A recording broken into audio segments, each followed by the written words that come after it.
But నీకెలా అనిపిస్తూ ఉంటది అంటే డబ్బింగ్ చెప్తున్నప్పుడు కంటిన్యూస్ గా డబ్బింగ్ చెప్తూ ఉండాలి కదా, బట్ వాయిస్ అనేది ఇప్పుడు క్రేవింగ్స్ ఉంటాయి, నువ్వు చిన్నపిల్లవు కాబట్టి సడన్ గా ఒక ఐస్ క్రీమ్ చూడగానే తినాలనిపిస్తుంది, లేకపోతే ఏదైనా ఒక మంచి స్వీట్ ఏదైనా కనిపిస్తే తినాలనిపిస్తుంది, ఆటోమేటిక్ గా వాయిస్ లో చేంజెస్ వస్తూ ఉంటాయి కదా. So how can you manage? అంటే యాక్టింగ్ లో ఉన్నప్పుడు కూడా నేను స్కిన్ కేర్ బాగా ఫాలో అయ్యేదాన్ని, ఇప్పుడైతే ఫాలో అవ్వట్లేదు. ఫాలో అయ్యేదాన్ని. అసలు నాకు చాలా క్లియర్ స్కిన్ ఉండేది, పింపుల్స్ యాక్ని ఏమి ఉండేవి కాదు. ఎందుకంటే లైక్ పర్టికులర్లీ నాకు గీ పడదు, గీ ప్రోడక్ట్స్ తినను, అండ్ ఫాస్ట్ ఫుడ్స్ తినేదాన్ని కాదు, పానీపూరి అస్సలు ముట్టుకునేదాన్ని కాదు. సో నాకు ఫస్ట్ నుంచి యాక్టింగ్ లో ఉన్నప్పుడు కూడా ఫుడ్ కంట్రోల్ అనేది ఉంది. సో నాకు అది ఆల్రెడీ అలవాటు కాబట్టి ఇప్పుడు డబ్బింగ్ లో కూడా సడన్ గా ఇప్పుడు ఐస్ క్రీమ్స్ కూల్ డ్రింక్స్ తగ్గించాలి అంటే నాకు అది పెద్ద టాస్క్ లా అనిపించట్లేదు. And though I'm non vegetarian, I always prefer vegetarian. నేను వెజిటేరియన్ ఫుడ్ని, అండ్ నేను నాన్ వెజ్ కూడా అసలు తినను, చాలా రేర్, చాలా అంటే చాలా రేర్. తినవు, అప్పుడప్పుడు యూ కెన్ ఈట్ అన్నమాట, చాలా రేర్. సో ఇప్పుడు కార్తీక మాసం అప్పుడు మనం వెజ్జే తింటాం కదా, నా పక్కన వాళ్ళు అమ్మ ఎప్పుడవుతుంది అని చాలా క్రేవింగ్స్ ఉంటాయి వాళ్ళకి, నాకు అట్లా ఏమి ఉండదు. నాకు అది అలవాటే. మేము కార్తీక మాసం ఆ 1 month చాలా సిన్సియర్ గా పాటించాలి అని చెప్పేసి మొదలు పెడతాము. పక్క ఫ్లాట్ లోంచి చికెన్ స్మెల్ వస్తుంటే అబ్బా నా ముందు ఎన్ని వెరైటీస్ పెట్టినా నేనైతే టెంప్ట్ అవ్వను. సో అది నాకు ఫస్ట్ నుంచి అలవాటు కాబట్టి నాకేం కొత్తగా లేదు. ఓకే, సూపర్ సూపర్, చాలా బాగుంది. అండ్ ఫైనల్ గా లైక్ అంటే ఇప్పుడు సీరియల్స్ గురించి వస్తే చెప్పే 2 సీరియల్స్ అంటే ఇప్పుడు మెయిన్ ఏవైతే సీరియల్స్ ఉన్నాయో, ఇటు జెమినీలో శ్రీమద్ రామాయణం, ఈటీవీలో వచ్చేసేసి సాయిబాబా సీరియల్, రెండిటికి కూడా వాయిస్ అనేది ఎలా ఉన్నా కానీ స్లాంగ్ అనేది చాలా పర్ఫెక్ట్ గా ఉండాలి, చాలా ఇంపార్టెంట్ కదా.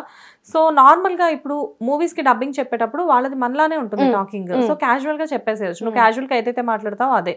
కానీ సీరియల్స్ లో నువ్వు చెప్పే 2 సీరియల్స్ కూడా చాలా ఛాలెంజింగ్ రోల్స్ కదా. సో ఎలాగా అంటే దీనికి నువ్వు ముందే ప్రాక్టీస్ చేసుకొని వెళ్ళి చెప్తావా? యాక్చువల్లీ నాకు ఫస్ట్ సెకండ్ డే నుంచే వర్క్ స్టార్ట్ అయింది అన్నాను కదా, అప్పుడైతే నాకు అట్లా స్టార్స్ కనిపించేవి అనమాట. ఎందుకంటే పైలట్ లో హిందీ వస్తుంది, తెలుగు స్క్రిప్ట్ ఉంటది, అక్కడ స్క్రీన్ లో యాక్టింగ్ కి నేను ఇక్కడ డైలాగ్ చదవాలి, గుర్తు పెట్టుకోవాలి, ఇక్కడ పైలట్ లో వినాలి, దానికి సింక్ చేయాలి. అదే డబ్బింగ్ సీరియల్ కదా, ఇప్పుడు డైరెక్ట్ తెలుగు సీరియల్ కి డబ్బింగ్ చెప్పడం అంటే అదొక ఇది. నేను 10th తర్వాత నాకు ఎక్కడ తెలుగు టచ్ అవ్వలేదు. ఓకే, సో తెలుగు నాకు ఎక్కడ టచ్ అవ్వలేదు. బట్ డాడీ తెలుగు పండిట్ కాబట్టి నాకు చదవడం రాయడం అది పెద్ద ప్రాబ్లం కాదు. సో ఫస్ట్ అయితే ఇట్ వాస్ వెరీ టఫ్, నాకు చాలా కష్టమయ్యేది, అంత ఈజీ అయితే కాదు. తర్వాత ఇంకా అలవాటు అయిపోయింది. ఓకే, అండ్ చాలా అంటే ఎక్కడైనా కానీ ఏ ఫీల్డ్ లో అయినా కానీ కొన్ని అప్ అండ్ డౌన్స్ చాలా ఈజీగా వచ్చేసేస్తూ ఉంటాయి, అంటే ఇంత సాఫీగా ఏది సాగదు కదా.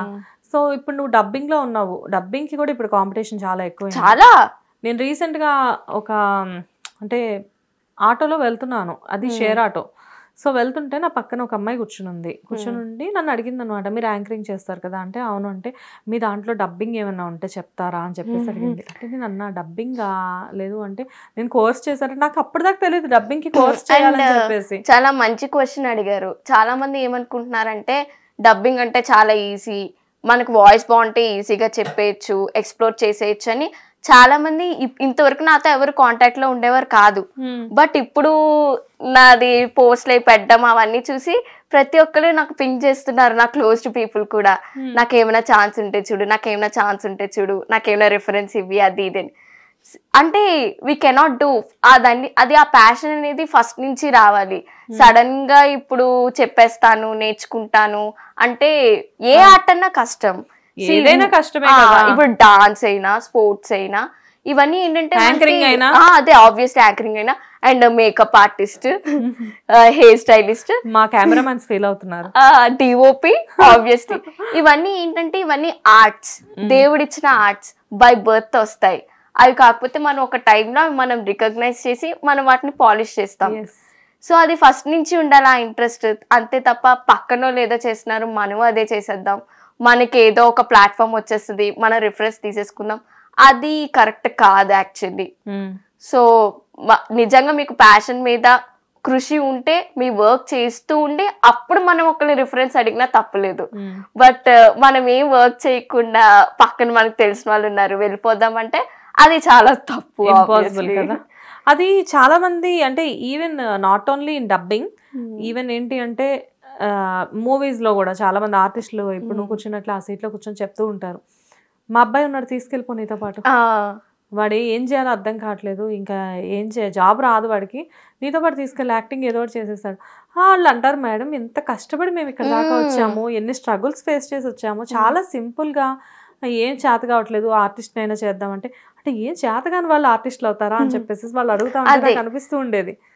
నిజమే కదా పాప. అవును, చాలా కష్టపడతాం. అండ్ నాకు ఇప్పుడు ఒక డ్రీమ్ అయితే ఉంది, అంటే లైక్ నా సరౌండింగ్ పీపుల్ ఎవరైతే ప్యాషనెట్ ఉన్నారో వాళ్ళకి ఖచ్చితంగా ఒక మంచి గేట్ వే ప్రొవైడ్ చేయాలి, మంచి ఆపర్చునిటీ నేను వాళ్ళకి ఇవ్వాలి, అంత రేంజ్ కి నేను వెళ్ళాలి అన్న థాట్ అయితే ఉంది. కానీ రైట్ నౌ ఇప్పుడు కూడా నేను ఇనీషియల్ స్టేజ్ లోనే ఉన్నాను. ఎవరికి ఈ రోజుల్లో రిఫరెన్స్ ఇవ్వాలంటే అది చాలా కష్టం. సో మనం ఒకరిని రిఫరెన్స్ అడిగే, ఇప్పుడు నేనైనా ఉన్నా, ఇప్పుడు నాకు యాక్టింగ్ అంటే ఇష్టం, నా సరౌండింగ్స్ లోనే మంచిగా ఉన్నారు ఇప్పుడు ఫ్రెండ్స్, అరే నాకు వెళ్ళి నాకు ఒక రోల్ ఇవ్వరా అని నేను అడగలేను. వాళ్ళు గుర్తించాలి, ఓకే హాస్నికి ఇది సెట్ అవుతుంది చేయగలదు అని. అండ్ ఒక్కొక్కసారి అడగొచ్చు, నాకు ఒకసారి ఆడిషన్ ఇవ్వాలని ఉంది, నాకు ఒకసారి పర్ఫామ్ చేయాలని ఉంది, నాది ఒకసారి చెక్ చేస్తావా చూస్తావా, ఈ రకంగా అడగొచ్చు. అంతేకాని లైక్ నాకు ఖచ్చితంగా ఈ ఆపర్చునిటీ కావాలి, ఇది కావాలి, అది కావాలంటే అది తప్పు కదా, ఎంతో కష్టపడి చేస్తాం. కానీ యాక్టింగ్ అనే దాని మీద ఇంత గ్రిప్ ఉంది నీకు, అంటే నేర్చుకోకపోయినా కానీ యాక్టింగ్ బాగా చేస్తున్నావు. ఆల్రెడీ షార్ట్ ఫిల్మ్స్ లో యువర్ ఆల్రెడీ ప్రూవ్డ్ కదా, ఇంకా ప్రూవ్డ్ ఏముందిలే, నేషనల్ అవార్డు వచ్చింది నీకు. అయితే ఎందుకు కొన్ని మూవీస్ ఆఫర్స్ వచ్చినా కానీ మంచి మూవీస్ అయినా కానీ వదిలేసుకున్నావని తెలిసింది? అబ్బా, సో చెప్పొచ్చు. అంటే లైక్ నా బ్యాక్గ్రౌండ్ తెలుగు అమ్మాయిని కదా, సో నేను అన్నిట్లోని కంఫర్టబుల్ కాదు. లైక్ కొన్ని అవుట్ఫిట్స్ లో నేను కంఫర్టబుల్ కాదు, కొన్ని సీన్స్ తో నేను కంఫర్టబుల్ కాదు. సో నేను కనిపించేది ఒక చిన్న మూవీ, చిన్న రోల్ అయినా నేను ఫ్యామిలీతో నా ఫ్రెండ్స్ తో చూసుకునే మూవీ అయితే ఇష్టం. అంటే అవుట్ఫిట్ ని చూసి అమ్మాయి క్యారెక్టర్ ని డిసైడ్ చేస్తారు అనుకుంటున్నావా? అలా కాదు, డిసైడ్ చేస్తారని కాదు.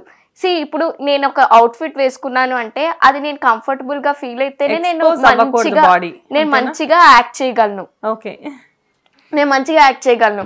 అదే ఇప్పుడు నా కంఫర్టబుల్ లేని డ్రెస్ వేసుకుని ఆ చున్నీ ఇలా సర్దుకొని అలా సర్దుకొని ఉంటే యాక్టింగ్ నేను బెస్ట్ ఇవ్వలేను కదా. సో నేను చాలా నీట్ గా ఉంటాను, చుడిదార్ అమ్మాయిని నేను చెప్పను, నేను మోడర్న్ గా కూడా ఉంటాను. బట్ నాకున్న కంఫర్ట్ జోన్ దాటి నేను రాలేకపోతున్నాను రైట్ నౌ నీ కంఫర్ట్ జోన్ మాత్రమే, అంటే నీ చుట్టూ ఏదో గీసుకొని దాంట్లోనే కూర్చున్నావు గీసుకొని. బట్ అంటే ఒక లీడింగ్ క్యారెక్టర్ వచ్చేసేసి మరి రేపు ఎప్పుడైనా ఫ్యూచర్ లో మంచి హీరోయిన్ గా ఒక ఆపర్చునిటీ వస్తుంది, ఎందుకంటే చూడడానికి చాలా క్యూట్ గా ఉన్నావు కాబట్టి. సో రేపు ఎప్పుడైనా అలా వచ్చినప్పుడు నువ్వు అక్కడ ఎక్స్పోజ్ చేయాల్సి వచ్చింది, ఎందుకంటే హీరోయిన్ అంటే మినిమం ఎక్స్పోజింగ్ నీడ్ కదా, అందరికి సాయి పల్లవి లాంటి క్యారెక్టర్స్ దొరకవు కదా. సో అలాంటి టైంలో మరి ఏం చేస్తావు? అంటే ఆపర్చునిటీస్ అనేవి అందరికి ఒకలా రావు, ఒక్కొక్కరికి ఒక్కొక్కలా వస్తాయి. సో ఇప్పుడు మనం సాయి పల్లవి గారిని, సౌందర్య గారిని బెంచ్ మార్క్ గా పెట్టుకొని మనం అలాగే ఉంటామంటే మనకు అవ్వదు. ఆబ్వియస్లీ ఇప్పుడు సమంత గారిది ఒక స్టైల్, హెబ్బా పటేల్ గారు చాలా మంచి పర్ఫార్మర్, దో ఆవిడ బోల్డ్ క్యారెక్టర్స్ చేసినా, ఇప్పుడు ఆవిడ లైక్ చుడిదార్ లో వచ్చినా మనకి హెబ్బా పటేల్ అట్లా బోల్డ్ గా ఉంటేనే మనకు నచ్చుతారు, లైక్ చాలా క్యూట్ అనిపిస్తారు, ఎక్కడ ఆక్వర్డ్ గా ఉండరు. అండ్ ఆరెంజ్ లో జెనిలియా గారు ఉన్నారు, లైక్ ఇక్కడ వరకు షార్ట్స్ వేసుకుంటారు కానీ ఎక్కడ మనకి ఆక్వర్డ్ గా అనిపించదు, సో క్యూట్ గా అనిపిస్తుంది. సో నాకు కూడా ఏంటంటే నేను స్కిన్ షో చేయను అని నేను చెప్పట్లా, నేను అట్లా క్యూట్ గా కంఫర్టబుల్ గా ఉంటే నేను ఖచ్చితంగా చేస్తా. ఓకే, బాగా చెప్పావు. హిట్ టీవీ యాప్, ఇందులో short news, live news, entertainment shows, movies, digital magazines తో పాటు మీ జిల్లా వార్తలను కూడా ఫ్రీగా చూడొచ్చు. అంతేకాదు కేజీ నుంచి పీజీ వరకు విద్యార్థులకు స్కాలర్షిప్ కూడా అందిస్తున్నాం. ప్రతి వారం 10 మందికి లక్కీ డ్రా ద్వారా ఒక్కొక్కరికి 10,000 రూపాయలు అందిస్తున్నాం.